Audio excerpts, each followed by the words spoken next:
सोमवारी जिल्हा नियोजन समितीची सभा पार पडली। सुमारे 2 तासांपेक्षा अधिक काळ चाललेल्या या बैठकीत जिल्ह्याचा आर्थिक आराखडा मंजूर झाला। त्याचवेळी खासदार धनंजय महाडिक यांनी कोल्हापूर जिल्ह्याच्या सर्वांगीण विकासाचे मुद्दे मांडले आणि सर्वसामान्य जनतेच्या जिव्हाळ्याच्या प्रश्नांना वाचा फोडली। जिल्हा नियोजन समितीची बैठक म्हणजे त्या जिल्ह्याचं वर्षाचं आर्थिक अंदाजपत्रक असतं। या बैठकीत सर्व लोकप्रतिनिधी आपापल्या मतदारसंघातील प्रश्नांची मांडणी करून ते सोडवण्यासाठी जास्तीत जास्त निधी मिळवण्यासाठी प्रयत्न करतात। सोमवारी कोल्हापूर जिल्हा नियोजन समितीची बैठक जिल्हाधिकारी कार्यालयात पार पडली। पालकमंत्री प्रकाश आबिटकर यांच्या अध्यक्षतेखाली झालेल्या बैठकीत खासदार धनंजय महाडिक यांनी विविध प्रश्नांची मुद्देसूद आणि अभ्यासपूर्ण मांडणी करून हे प्रश्न मार्गी लावण्याची मागणी केली। जनतेच्या दैनंदिन जीवनाशी निगडीत प्रश्नांचा सुद्धा त्यामध्ये समावेश होता।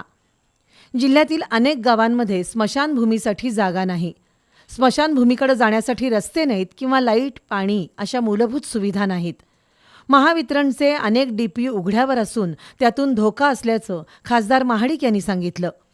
काळम्मावाडी धरण परिसरात अनेक पर्यटक येतात, मात्र आजवर अनेक पर्यटकांचे दूधगंगा नदीच्या डोहात बुडून मृत्यू झालेले आहेत। त्यामुळे धरणाच्या ठिकाणी सुरक्षा कर्मचारी नियुक्त करावेत, याकडे खासदार महाडिक यांनी लक्ष वेधलं। पन्हाळा तालुक्यातील कोडोली ग्रामपंचायतीच्या वतीनं प्लास्टिक कचरा खरेदी केंद्र सुरू केले। अशी केंद्र प्रत्येक ग्रामपंचायतीनं सुरू करावीत अशी सूचना खासदार महाडिक यांनी केली।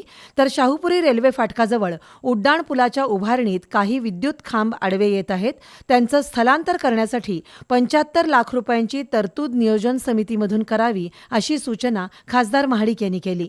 कोल्हापूर महापालिकेच्या वतीनं मृत जनावरांसाठी विद्युत दाहिनी सुरू करावी, पोलिसांना अद्ययावत वाहनं द्यावीत, जिल्ह्यात पुरेसं पोलीस संख्याबळ तैनात असावं, विमानतळाला जोडणाऱ्या सर्व रस्त्यांवर पथदिवे बसवावेत, CPR हॉस्पिटलमार्फत विमानतळ आकस्मिक सेवा करार करावा अशा मागण्याही खासदार महाडिक यांनी सोमवारच्या जिल्हा नियोजन समितीच्या बैठकीत केल्या।